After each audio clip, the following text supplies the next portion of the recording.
Olha, a guerra entre a Rússia e a Ucrânia pode afetar o setor energético em todo o planeta, aqui no Brasil também. E para falar mais sobre esse assunto, gentilmente nos atende o professor Nivaldi de Castro, especialista em energia, professor da UFRJ, coordenador-geral do Grupo de Estudos do Setor Elétrico, professor que nos atende diretamente de Portugal. Professor, bem-vindo, como vai? Bom dia, quase boa tarde aí para o senhor já. Bom dia para você, Adriane, e para Tiago. É um prazer aqui contribuir aí para entender um pouco essa nova dinâmica aí energética mundial. Pois é. Professor, com esse anúncio feito pelos Estados Unidos de evitar a importação do petróleo russo, o que pode acontecer? Há uma possibilidade de desabastecimento, a ampliação, claro, da situação dos preços em todo o mundo. A gente vê essa discussão aqui no Brasil. Essa decisão impacta de que maneira? É uma decisão grave na avaliação do senhor? Não, obviamente que essa decisão está num contexto, né, de uma situação crítica de guerra, né?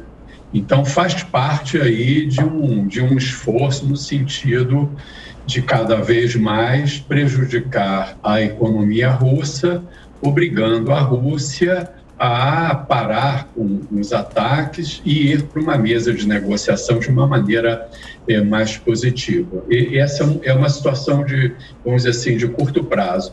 O que é mais relevante, e esse é o ponto central, é que essa crise ela vai acelerar o processo de transição energética dos países, principalmente da União Europeia, que dependem muito da importação de carvão, de petróleo e de gás, notadamente o petróleo e o gás russo. Para ter uma ideia, a Alemanha importa 50% do seu consumo de gás natural da Rússia. E essa exposição que os países importadores ficaram em relação à Rússia vai acelerar o processo de transição energética que vinha sobre uma lógica ambiental, de sustentabilidade, de sobrevivência da humanidade, de desaquecimento global. Essa crise, então, ele entra como um catalisador que vai acelerar muito esse processo. E essas iniciativas dos Estados Unidos, que os Estados Unidos não é problema, porque ele é um grande produtor e um grande também exportador de petróleo, vai, de certa maneira, acelerar esse processo de transição. Em que sentido? Em busca de outras fontes de geração de energia.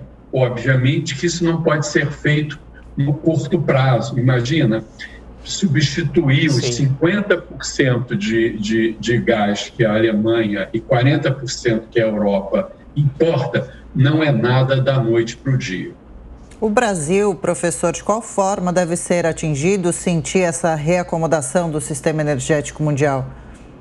O Brasil, na realidade, é até uma vantagem competitiva para o Brasil, né? Na medida em que nós temos uma das melhores matrizes elétricas do mundo, temos um potencial já definido claramente aí de pré-sal de ser um dos grandes produtores mundiais de petróleo.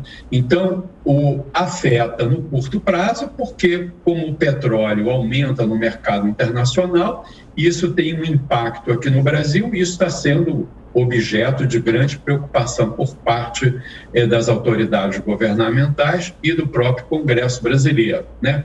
Mas é uma vantagem porque nós temos o potencial de energia eólica e solar gigantesco, 1.300.000 megawatts de potencial eólico e solar, quando essas duas fontes têm hoje instalado no Brasil somente 25.000 de capacidade instalada.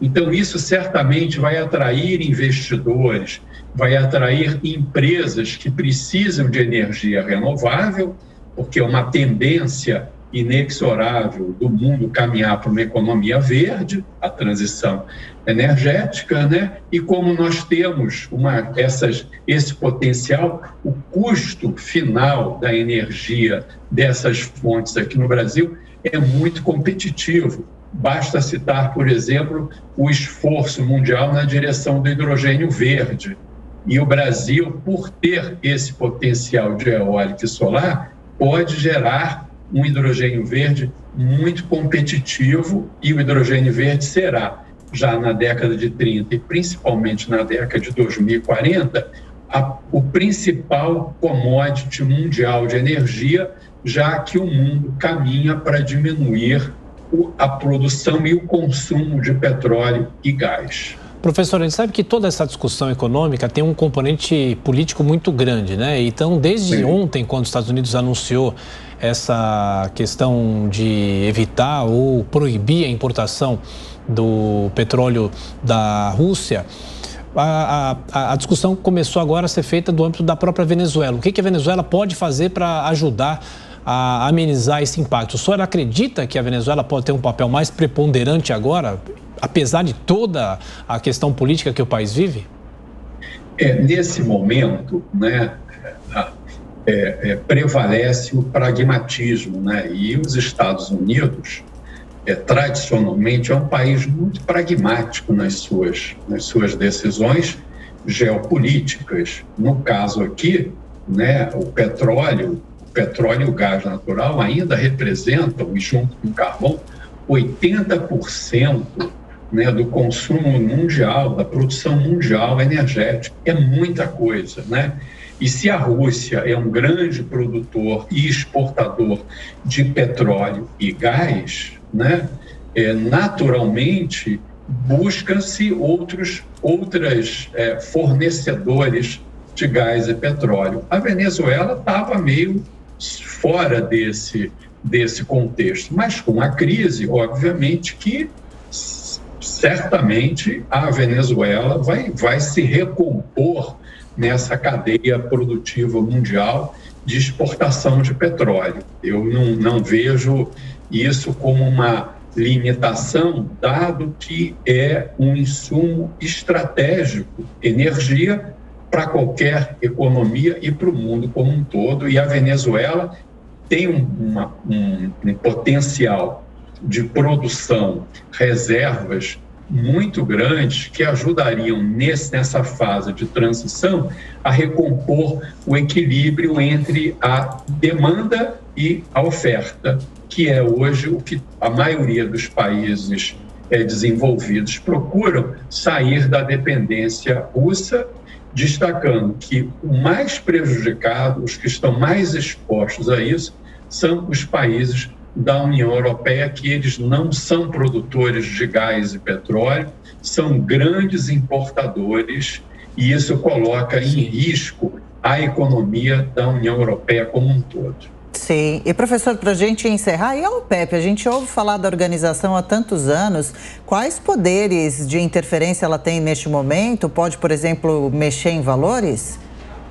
Não, o que a OPEP poderia fazer seria aumentar a produção para atender esta demanda que está sendo retirada da oferta russa, né? Mas, obviamente, a OPEP tem interesses, acima de tudo, comerciais. Hoje é um grande oligopólio, desde a crise do petróleo de 1973, quando a OPEP fez aquela alteração significativa na estrutura de mercado. A OPEP hoje, ela focaliza principalmente o seu faturamento, né? E numa condição dessa, do petróleo subindo, por conta muito mais de risco e da saída da Rússia como ofertante no mercado de gás e petróleo, a OPEP é um grande beneficiado, os países que compõem a OPEP são grandes beneficiados por conta desse aumento de preço, e dificilmente eles vão buscar um equilíbrio imediato, aumentando a sua produção e exportação de barris de petróleo.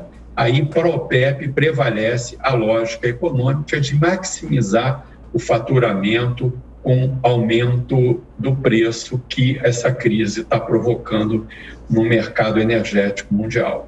Conversamos com o professor da UFRJ, coordenador-geral do Grupo de Estudos do Setor Elétrico, especialista em energia, Nivaldi de Castro, que nos atendeu diretamente da Europa. Muito obrigado, professor, pela atenção, pela gentileza. Bom trabalho por aí.